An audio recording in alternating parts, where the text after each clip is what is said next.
Views expressed on this program are those of the hosts, guests, and callers, and are not necessarily those of this station, its management, or other advertisers. You're listening to Transformation Talk Radio.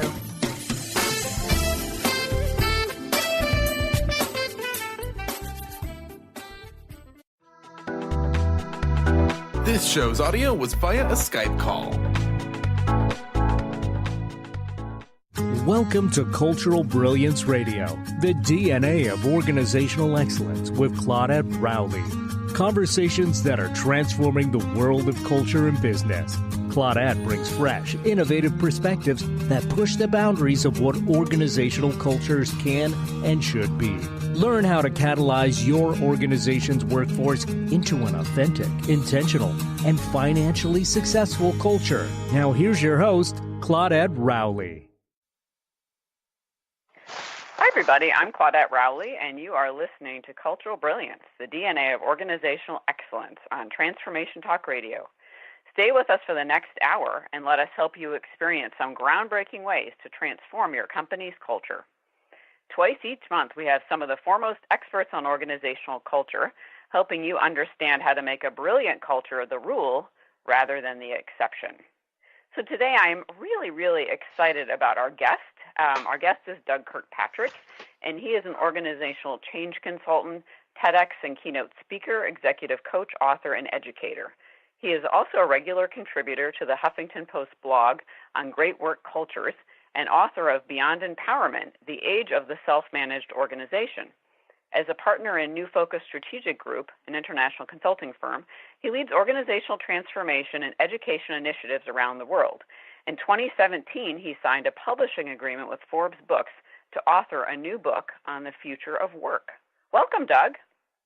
Thanks, Claudette. Great to be here. Oh, I'm so glad you're here. It was so great to hear you speak at the conference we both attended, The Wisdom of Modern Workplaces, back in the summer or in the fall.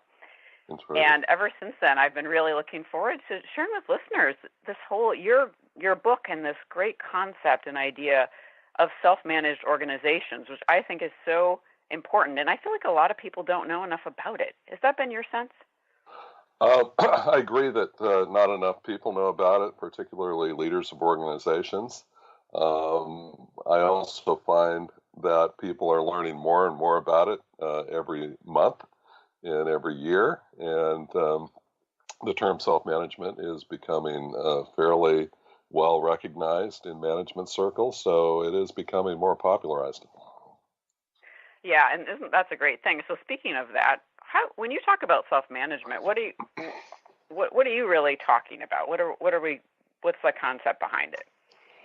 Well, the idea of self-management is the absence of command authority and the management of oneself in the context of an organizational environment, as opposed to management of other people. And so self-management really recognizes the reality that each one of us is already a manager in our own personal lives. So we have no boss tells us who to date, who to marry, where to go to college, what to do for a living, whether to buy a car or a house or have children. Somehow we figure this stuff out on our own without a boss. And these are life-altering decisions, big decisions. So the theory of self-management in organizations is that to the degree people know what to do and how to do it in the workplace, why do they need a human boss looking over their shoulder? Mm-hmm. Yeah, and that just turns, when you talk about it the way that you just did, it just turns our whole concept of a manager on its head. That's what was going through my mind, right? I decided who to marry, and I didn't need anybody, giving me feedback on it, right? Exactly. I just went ahead and, right. So so why do you think some organizations, because we know things are changing a lot, are still so wedded to this idea of a manager and that a manager is necessary? Well, it's partly tradition. So management is how everything gets done in the world. It's planning, organizing, controlling, selecting, and coordinating. Those functions apply to every project, every enterprise that's ever existed, from the pyramids to the Great Wall of China and everything since. So management is essential. That's how work gets done in the world. But those functions can be and are upheld by each and every person, as I mentioned, their own personal lives. And it's possible for those functions to be carried out by individuals in the workplace without having overseers that essentially direct them and control them and tell them what to do.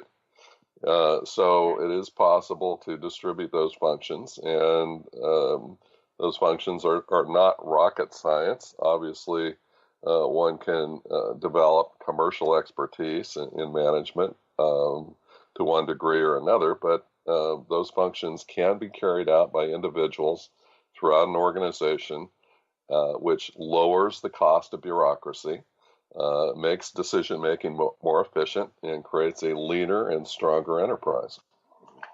Mm-hmm. Absolutely. And you have a really interesting history you shared when I heard you speak about how you got involved with self-management. Do you mind sharing that with us? Because it was such a great story. Yeah, sure. So I got out of college and was looking for something to do, and I met a very engaging entrepreneur in California here named Chris Roofer, and he was developing a concept for a new food processing company based on state-of-the-art technology. And so I joined his team, and we started that company. And we were very successful financially, but also found lots of frustration in the process. And part of that stemmed from the fact that we didn't put a lot of forethought into organizational structure, and so we defaulted to the traditional management pyramid, where our founder was at the top of the pyramid. And then we had a layer of managers below him, of which I was one. So we had a financial controller, that was me, and then we had a production manager, quality manager, a marketing manager, and a raw product acquisition manager, etc. And then we had a layer of supervisors below the managers who kind of directed activities in the factory. And then we had a layer of coordinators below the supervisors. And then at the bottom of the pyramid, we had everyone else who did the real work of the business. And it was very frustrating because no matter where an issue, a dispute, a conflict, or a problem arose anywhere in that pyramid, it always went to the top of the pyramid because we had an open door policy. So our founder was spending, all of his time, it seemed like, managing conflict and resolving disputes and solving problems that other people could have solved and should have solved. So we also had a couple of epiphanies along the way. One of them was the supervisors in the group would order parts and machinery for the factory, and they would issue a purchase order. And then the machine would arrive, and we'd have a receipt. And then the vendor would send an invoice through the mail, so we had an invoice. And then an accounts payable clerk would match all those pieces of paper together and print a check. And then they would print a stack of checks and carry them down for the founder to sign. One day he was signing checks, and he came to one particular check for a machine that had been ordered by a supervisor. And he just asked the question, and it struck him. He said, "Why am I signing this check?" A purchase order is a legally binding liability. It is a legal contract. If I don't sign the check, I'll be sued, and I'll have to pay the vendor anyway. So I'm adding zero value to this process. So he brought the checks down to my desk and set them on my desk and said, "Why don't you sign the checks from now on? And that way I can do the things I'm supposed to be doing. Things that are strategic in nature." And I said, "Great." So that was one epiphany. Another epiphany was our founder was watching people drive into the parking lot to go to work on a shift change. And most of the employees at that time were sorters. It was a tomato processing facility. They were sorting tomatoes, or they were filling containers of tomato paste at the conclusion of the process. And he realized that each one of those individuals driving into work was, in fact, a manager in his or her own personal life. So they were all making these gigantic, life-altering decisions. They were all living family lives and civic lives and community lives and personal lives and making big decisions and managing themselves. So when they came through the gate to go to work, why should they give up their ability to self-manage as long as they know what to do and how to do it? So that was the second epiphany. So to fast forward a couple of years, our founder left to start a new company. That company was called Morningstar, and I left to join him at that company. And it was in 1990. And we were working out of a tiny farmhouse in Northern California, trying to construct a state-of-the-art tomato processing facility. It would cost $27 million in 1990 dollars, which would be double that today. And we had a core team of about 24 people. And one day, our founder came into the farmhouse and said, I'd like to call a meeting and talk about governance and how to structure the organization, have some thoughts about that. So we said, sure. So we all met with him at night in a construction trailer on the job site. We sat around in steel folding chairs in a circle, and he passed out a document called the Morningstar Colleague Principles. And basically, they boiled down to two things. One principle was that people should not use force or coercion against other people. And when you think about that principle, it's the foundation of all law everywhere in the world. Every law against assault, battery, theft, burglary, kidnapping, murder, and all the rest is founded on the principle that people shouldn't use force against others.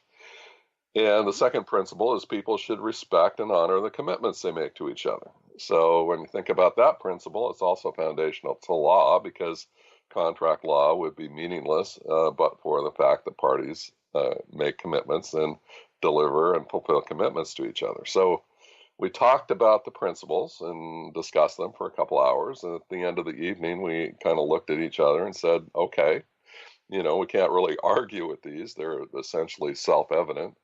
And so we adopted them as the governance of the enterprise. And we went out into the night air as a self-managed enterprise. And we had a lot of work to do. Yeah, we had a lot of work to do. So we still had to build a factory. This was March of 1990. So we had thousands of acres of tomatoes coming up out of the ground, up and down the state of California. We had to hire hundreds of workers to operate the factory and drive the trucks. We had vital equipment on ocean cargo freighters out in the middle of the Atlantic Ocean en route from Italy. We had hundreds of contractors on the job site, 24 hours a day, 7 days a week, constructing, fabricating, welding. And finally, on July 16th of 1990, we threw the switch, and over the next 3 months, we produced 90 million pounds of industrial tomato concentrate for the world market. And we changed the cost structure of the entire industry, and we did it all without a single human boss. Whew, wow. That's an amazing story. And we're going to actually take a quick break. And when we come back, I'd love to ask you some follow-up questions about that. You're listening to Cultural Brilliance, the DNA of Organizational Excellence. I'm Claudette Rowley here with my guest, Doug Kirkpatrick. We're going to take a quick break. Stay tuned. We'll be right back.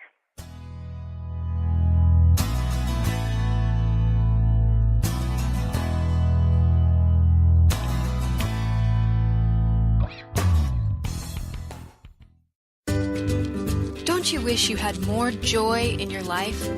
Check out the new book by Robert Max Schoenfeld, For the Love of Joy, a 30-day adventure for creating joy in your life, because you deserve more joy, more love, more health, more abundance, and more life. Available now on Amazon. Get your copy today. Visit theartofpowerfulliving.com. That's theartofpowerfulliving.com.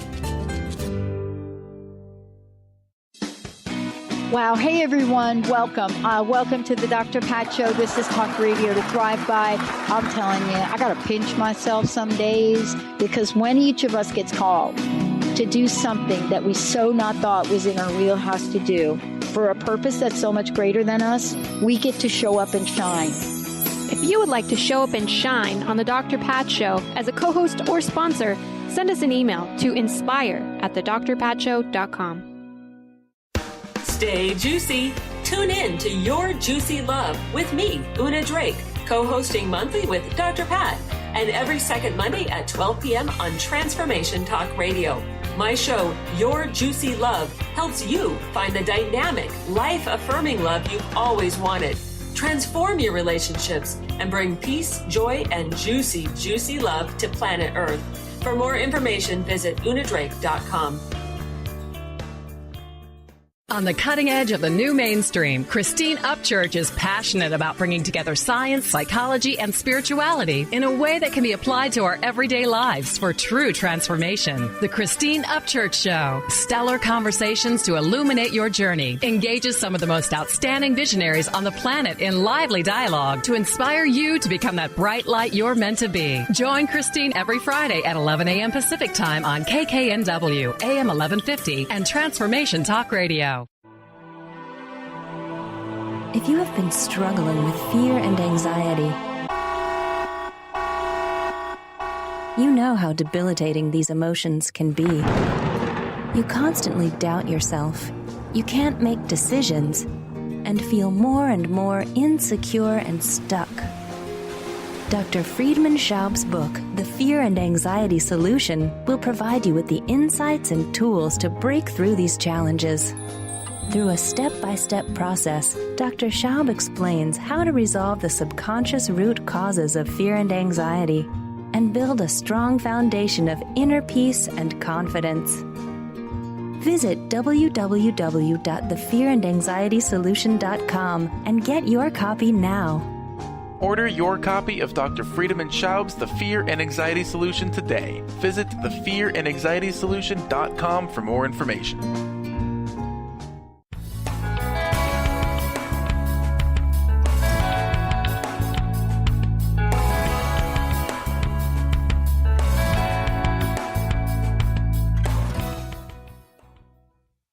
We're back on Cultural Brilliance, the DNA of organizational excellence. I'm Claudette Rowley, and for those of you just joining us, my guest today is Doug Kirkpatrick, and we are talking about his book, Beyond Empowerment, The Age of Self-Managed Organizations. And Doug, you just told us a really compelling story about your first experience, right, with self-management and how you're the founder of the company you worked for. It sounds like he just came upon these ideas, didn't he? You know, as he started to think more, almost like more logically and realistically about how work works. Yeah. Yeah, I think he had the ideas already, and his insight at our first company was to figure out how to incorporate them, integrate them, apply them to a business setting. So that was kind of the insight that he had that led to the Morningstar experience. Yeah, and two things that you shared in the Morningstar story I'd just love to go back to for a couple minutes about the two basic principles. You know, do not use force against another person, right? As you said, the basis of all law. And then respect and honor the commitments we make to each other. And, you know, what I love about both of those is they're fundamental, and they cover, as far as I can think right now, cover almost everything. Right. In terms of human behavior. Yes. And so in your experience, have there been challenges in helping some people really uphold these? Yeah, absolutely. Yeah, absolutely. So the idea of these principles, obviously, they aren't new principles. We think of them, they are to human interaction what gravity is to physics. They are the most fundamental principles of human interaction. And we know this because if you imagine a world where everyone aligned their behavior with the principle of not using force, for example, we wouldn't need armies or navies or police or locks on our doors or security systems. And we know that's not reality. We understand that, but that's not the point. The point is the closer we approach that ideal, the better off we are as human beings, the more happiness, harmony, and prosperity we experience in our lives. And so the insight is, how can we help people and organizations feel better and experience greater happiness and teamwork and do well and help the organization itself at the same time. If people align their behavior with the second principle of keeping commitments, what kind of a world would it be if everyone did what they said they were going to do? would be an amazing world. And again, we know that's not reality, but that's not the point. The point is, the closer we approach that ideal, the better off we are as human beings. So the insight of bringing those principles into the organization is a powerful one. And it's really what allowed Morningstar to grow from zero in 1990 to now become the largest tomato processor in the world, where everyone in North America has eaten our product because it goes into everything you can think of in the grocery store, from ketchup to salsa, pizza sauce, barbecue sauce, spaghetti sauce, and all the rest, and millions more around the world because it exports worldwide. So these principles are absolutely foundational and fundamental and lead to greatness in individuals as well as potential greatness for organizations. Absolutely. And and the other thing too, I love what you said about it's an amazing world, right? It would be an amazing world if these principles were followed uniformly, right? Yes. Or consistently, yeah. And so one question I would have, and this comes more from my vantage point of how I look at things in organizational culture and the work I do in companies, is it would seem to me that for some people to really honor, if I say I'm going to do something, I'm honoring the commitment, right? I'm not going to use force, even, any kind of even verbal force, right, against another person. Yeah. Is there a certain level of emotional intelligence that's needed for this? I mean, does it sometimes get in the way? Yeah. Emotional intelligence is a real key success factor for effective self-management. To the degree people exhibit that and have that and express that, it makes things much easier in terms of working together. And you asked me a minute ago about problems, and I apologize for not addressing that directly. So there are challenges, but the challenges are really the reason for implementing self-management in the first place. The challenges have to do with human beings and our own weaknesses. Our own egos get in the way sometimes. Our own lack of emotional intelligence gets in the way sometimes. There's some biology involved in this. So Dr. Keltner at UC Berkeley does research into power dynamics and how people behave in positions of power, and often it's less than optimal. Ian Robertson wrote a book called The Winner Effect, How Power Affects the Brain, and learned that tells us that when people exercise command authority over others, they get a shot of dopamine, whereby people become literally addicted to power. And so these realities of human psychology and biology have really created a lot of the reason for human systems that have checks and balances. I mean, that's why we have 3 branches of government and not one. We want to have checks and balances on human egos and human power trips and all the rest. And so in self-management, we recognize these human frailties, and we create systems whereby we can resolve impasses or difficulties or conflicts between individuals. Self-management itself removes all power over other people. When you say you can't use force against another person in an organization, it means that no one can tell another person what to do. I can't tell you to stop doing X and start doing Y. I don't have that authority. I can make a request for a commitment. I can ask, but you have the right to say no, or to negotiate the terms and conditions of your acceptance. So removing force is a huge check and balance on ego and power in the workplace, and that's a big part of the reason for having it in the first place. Yeah, absolutely. And I think that's such a compelling and important point when we say no person can tell another person what to do, right?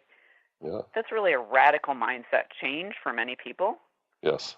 At work, right? Yes. That I could make a request of you, Doug, right? But I cannot, and you have the right to say no, right? And but I cannot actually tell you to do something, right? That's huge. I mean, it's huge. It's absolutely huge. It flies in the face of almost all the ways that we've been, I guess, really, what we've been steeped in as professional people, right? Exactly right. we have managers and bosses, and they tell us what to do or whatever, right?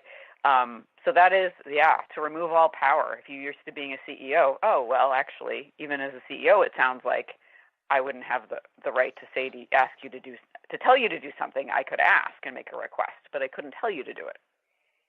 Exactly right. And in fact, our founder, Chris Rupert, has personally relinquished the right to fire people unilaterally. And so a corollary of this is no one has any authority to fire anyone else unilaterally.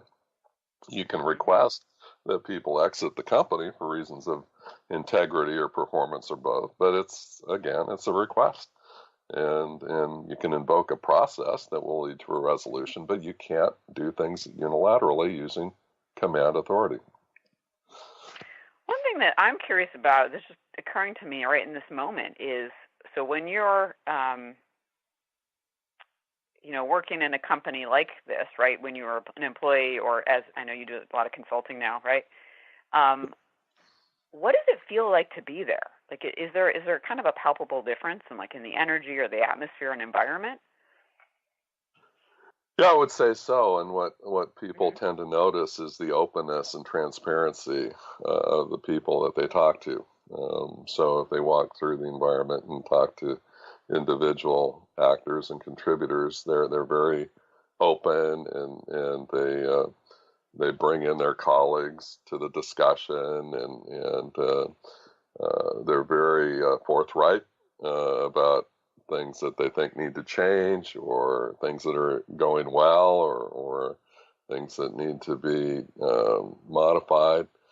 So the openness, the transparency, the sharing of information, the lack of guile and politicking and backstabbing and gossiping and all those things that you see in dysfunctional or disengaged workplaces. People aren't perfect. They still have egos, and we never pretend like we've created some nirvana when we create a self-managed workplace. But one that's functioning well is one that's pretty open and transparent and honest. Yeah, and I can imagine just walking through there, like you said, people notice. It just must feel easier and better and lighter to be there. Completely different than going to some organizations where you could cut the tension with a knife. At least I could, when I'm going in as a consultant, you just feel it when you come in, Yes. That there's so much maybe animosity or lack of trust. Yes. People don't feel safe emotionally, all of that, where it's just really the polar opposite of what you're talking about in the self-managed organization. So we are actually going to take a quick break, and when we come back, we're going to talk more about what stops organizations from being self-managed and what we can do about it. So you are listening to Cultural Brilliance Radio. I'm Claudette Rowley. Stay tuned. We'll be right back.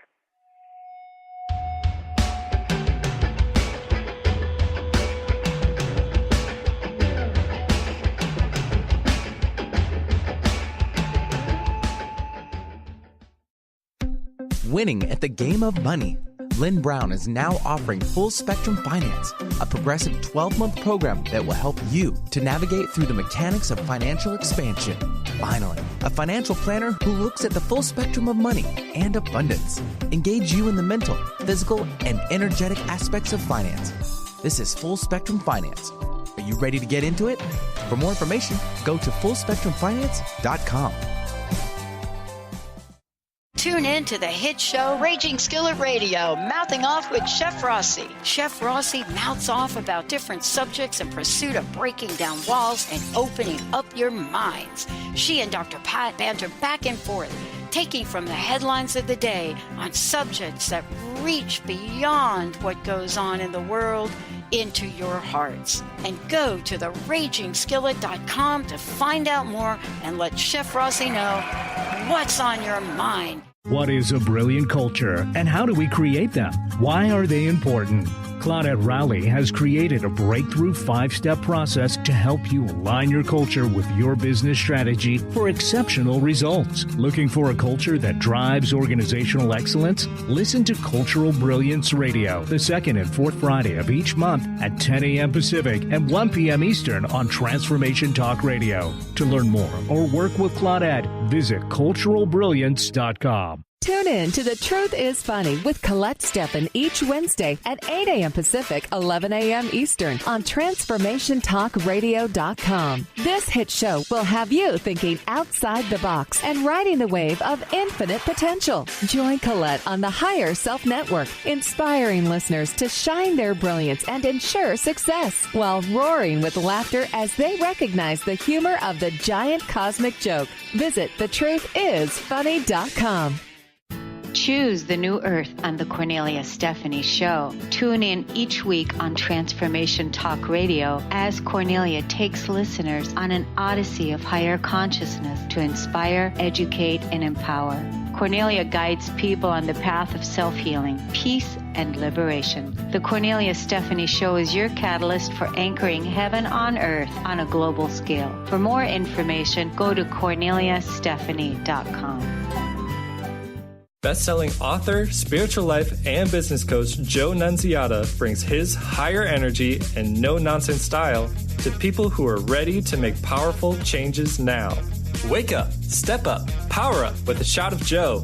Join Joe the second and fourth Wednesdays at 3 p.m. Pacific, 6 p.m. Eastern for 30 minutes of high energy, no nonsense, and powerful tools to make powerful changes.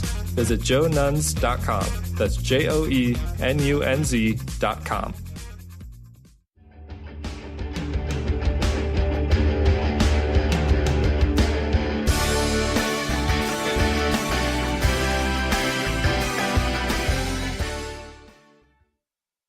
We're back on Cultural Brilliance Radio. I'm Claudette Rowley, and my guest today is Doug Kirkpatrick, and we have been talking about his book, Beyond Empowerment, The Age of the Self-Managed Organization, for those of you just joining us.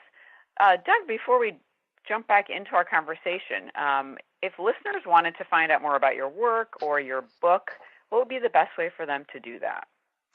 Right. So I would send them to our website, which is newfocusgroupusa.com, and that's spelled NU Focus Group USA, and that's all together, .com. That's the best place to go, and you can get the book there as well as Amazon. Wonderful. Thank you for that. You're welcome. I'm sure there's some people listening who are thinking, oh, I should check that out. Wow, I haven't heard of self-management, but that might be something we want to do. Yeah, absolutely. Absolutely. So, one of the things that I'm really fortunate in the sense that, like we were talking about on break, I get to talk with so many different interesting people who are doing such great work in the world, making a lot of impact. And one of the questions I'm often curious about is, why aren't more organizations, in this case, why aren't more organizations self-managed? And although we know, like you said, more people every month are hearing about it, right, and starting to understand what it is and why it's valuable, what do you think some of the obstacles are for organizations to become more self-managed? Well, I think two big ones are, one we've already touched on.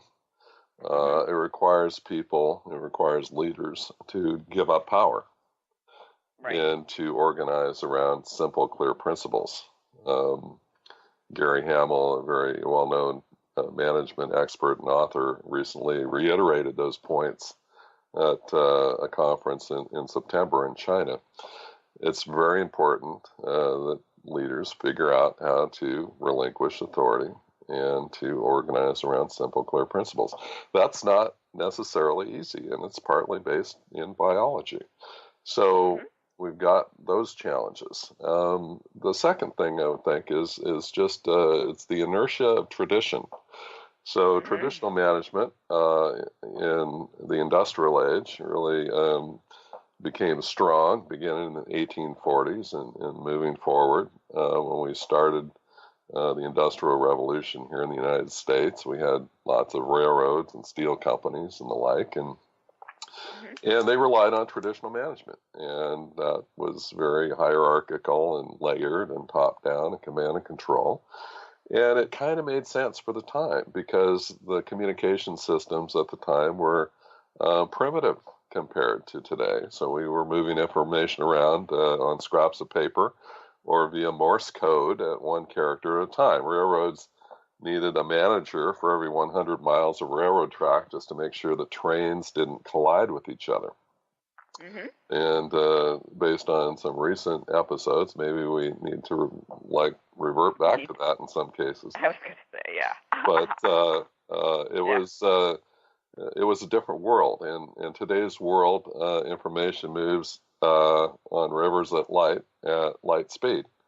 And when people have access to information that's actionable, that they can use for decision making and management, why shouldn't they be able to do so? We are in a different world. And so the world today is one that calls out for less hierarchy, less bureaucracy, for people being able to make decisions and act on information that's at their fingertips already. So the need for these bureaucratic systems is fast fading. And it's not just the internet and communication technologies. It's a lot of powerful technologies that are all converging at the same time. When you think of things like blockchain technology and nanotechnology and virtual reality and robotics and artificial intelligence and all the rest, and how these things are all starting to work together along with information movement. It's an incredibly disruptive and powerful time, and the catalysts for change are very strong, but we still have this, kind of human, biological, ego-driven desire for power, and that is a big roadblock to moving towards self-managed enterprises.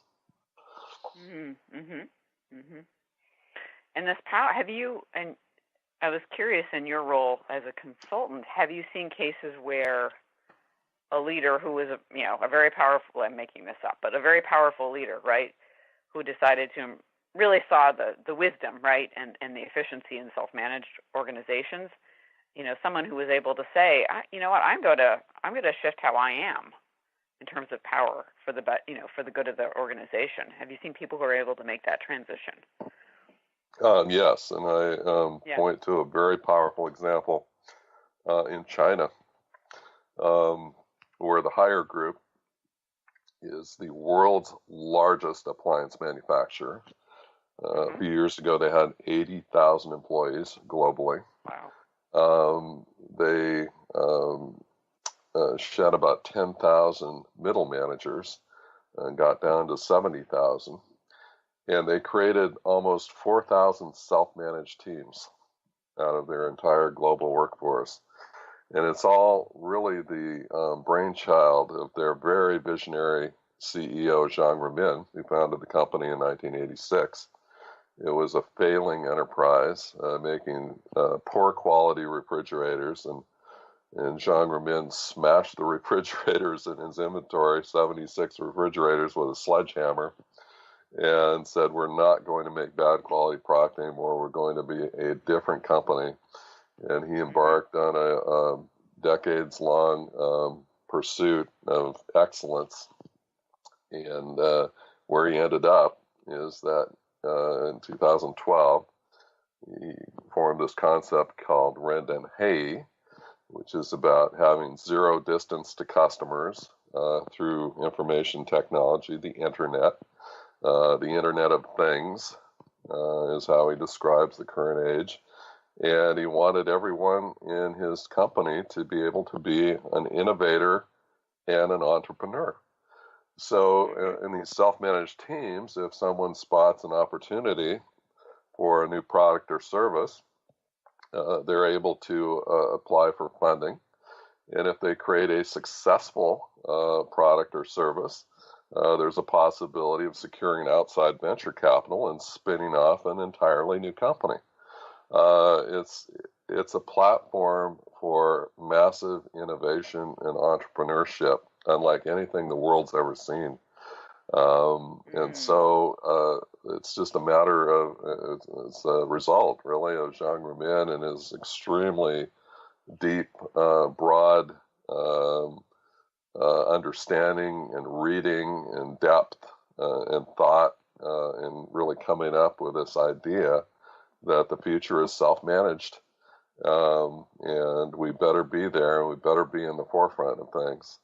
And their recent purchase of GE Appliances in Louisville, Kentucky is a testament to their success and to their growth and to the thoughtfulness to which they've applied all these ideas of entrepreneurship and innovation. It's a very powerful example of success.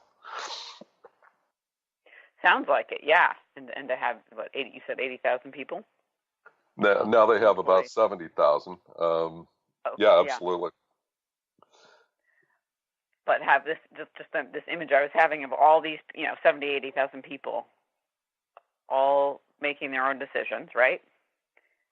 Doing the planning, management, whatever role they need to do, right? Being able to be innovative, being able to, right? And what would happen, which is what did happen, right? Is this sounds like incredible success. Yeah, it's quite amazing. With them, I would imagine, almost all these employees feeling incredibly, somewhere beyond empowered, right? They're really self-managed, and within that, we haven't touched on this, but within that, it would seem to me that an extension of the self-management, following the two key principles, is that people just like their jobs better. They enjoy themselves. Yeah. One would think. Of course, that's the decision of each and every individual. So we kind of start with the idea of free will. And people are going to be as motivated or as happy or as engaged as they choose to be. And it's really up to the individual. But it is a paradigm shift in that it's no one else's job to make sure that you're motivated in the workplace. That's your job and yours alone.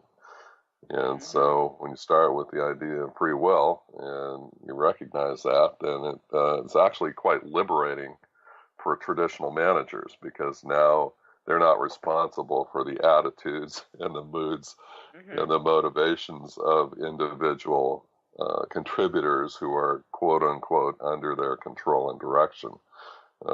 Everyone is responsible for himself or herself, and that's a paradigm shift.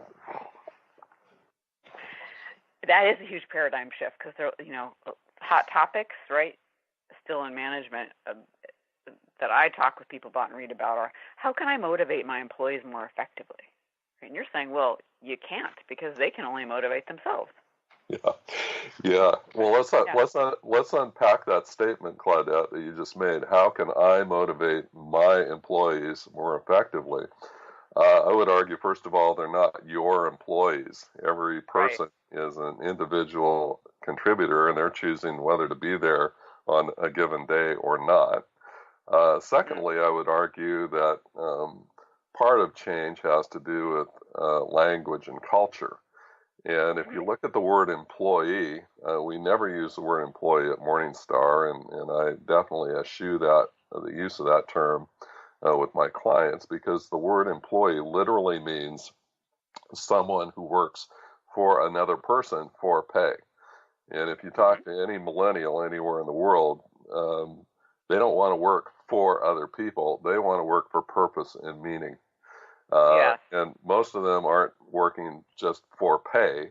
They're working for purpose and meaning. So the idea of using the word employee and the idea of people being my employees or her employees or your employees, those uses of language are very passé and very reflective of the old command and control industrial age lexicon that we're trying to transcend at this point in time. Yeah, that's a really interesting point, and I want to come back to that in just a minute after we take a break. So you're listening to Cultural Brilliance. I'm Claudette Rowley, and when we come back, we're gonna dive right back into where we left off here about the power of language and how it indicates what we're thinking about. Stay tuned. We'll be right back.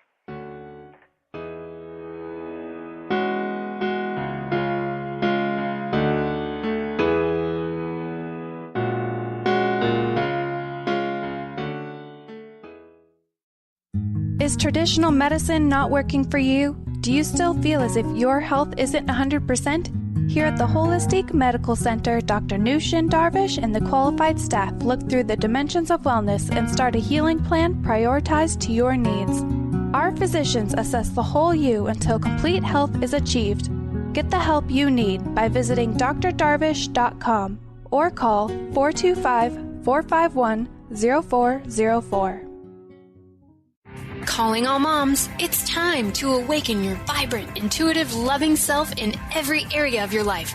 Join host Debbie Pokornik as she shares thoughts, stories, and tools to help you stand in your power. Listen to Vibrant, Powerful Moms helping everyday women create extraordinary lives. Mondays at 2:30 Pacific, 5:30 Eastern. For more information about Debbie, visit empoweringenergy.com. That's empowering with letters NRG.com. Are you ready to stop stress, anxiety, and low self-esteem from running your life?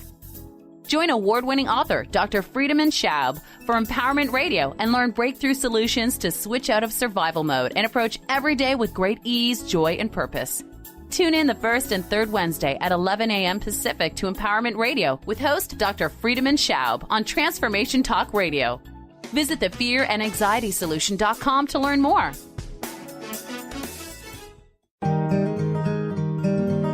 Interested in deepening your spiritual practice? The School for Esoteric Studies offers online training to spiritual seekers from all paths of life and individual coaching. Our courses synthesize Eastern and Western spiritual traditions based on meditation, study, and service applied to everyday life. To learn more about our courses and services, please visit www.esotericstudies.net.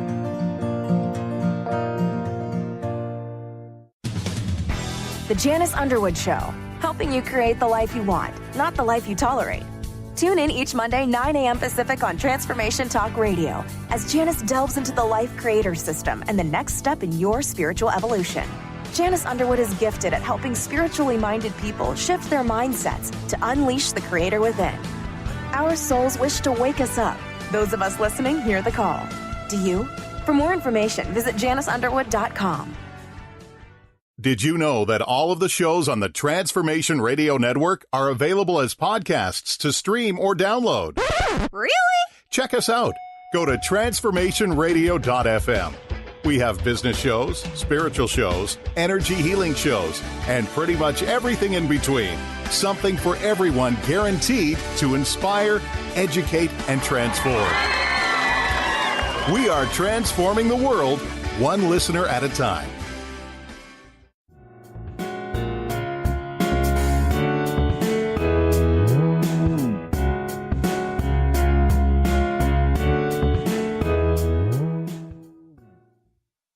We're back on Cultural Brilliance Radio. I'm Claudette Rowley, here with my guest today, Doug Kirkpatrick, and we have been talking about self-managed organizations.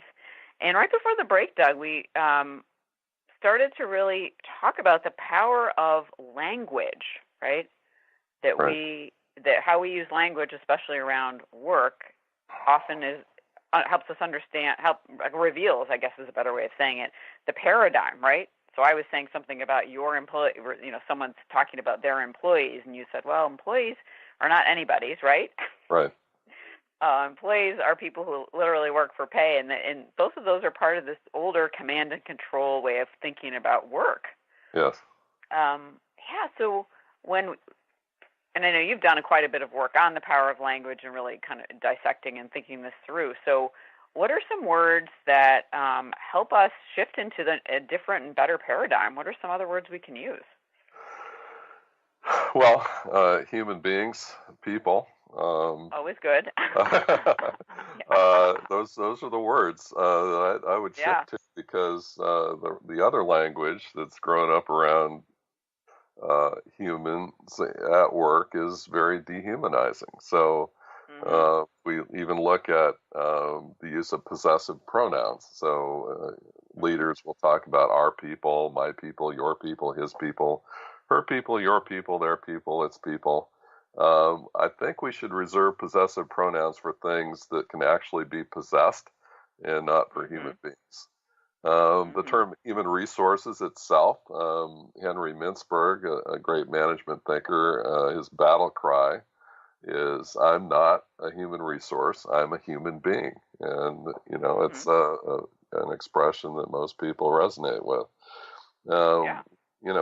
I talked about the word employee already. We hear words like direct reports. Well, really, people are reports. They're not people. We talk about head count as if people don't have bodies, they just have heads. There are so many words and phrases that are just absolutely dehumanizing, and so I've kind of made it a personal mission to root those out wherever I can. Yeah. I was sharing one of my favorites, is human capital, right? Human capital. What is that? Right. Exactly. Human beings. Exactly. I'll add that to my list. Human beings. Yeah, human capital. Yeah. And it is dehumanizing. It's a way of distancing, right, from the fact that we are interacting and impacting the lives of human beings. Exactly. At work. Yeah. And so people who are listening today who either knew about self-management or didn't, but in any case are intrigued, want to know more, even thinking, wow, what if we brought some of this into our organization, right? What are some best first steps or strategies you would recommend? Well, I would experiment. I would not try to convert an entire company without doing my homework and understanding exactly why I'm doing it and how I'm going to be doing it and what my expectations are for doing it. But it's easy to run experiments. And so my friend Alexis Gonzalez-Black wrote an article in the Huffington Post called Try a Decision-Making Process That Makes You Smarter. And it's all about running experiments and trying things in ways that don't sink the ship or stick you with unnecessary, unacceptable risk. So is there a department or a team or a work group where you can try to implement some of the artifacts and tools and systems and processes of self-management? One of the main tools of self-management is what we call a colleague letter of understanding or a peer agreement, where people actually create contracts with each other, interlocking contracts between peers, and they identify the why, what is their personal mission in the enterprise or the work group or the team, what are the processes for which they agree to be personally accountable, what's the scope and quantum of their individual decision-making authority for the processes, how do they measure whether they're doing a good job, who are they going to connect with and as accountability partners in this work group or team or network or department. There are lots of ways to experiment with what it feels like to be a self-managed team inside an organization. And it doesn't put the entire organization through another transformation project or another change project.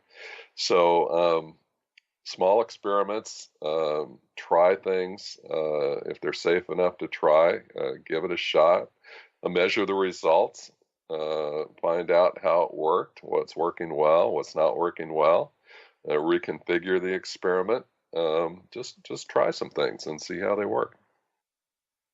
Yeah, they'll try it out, prototype it, right? See what happens. Exactly. What do you learn? Exactly. Move forward. Yeah. Definitely. And then, so that's one thing. And then it sounds like for this to be successful, based on what you've said today, at least, that leaders really need to be behind it, right? They need to be leading the charge and on board with these ideas. Well, I would say to experiment with them. Yeah.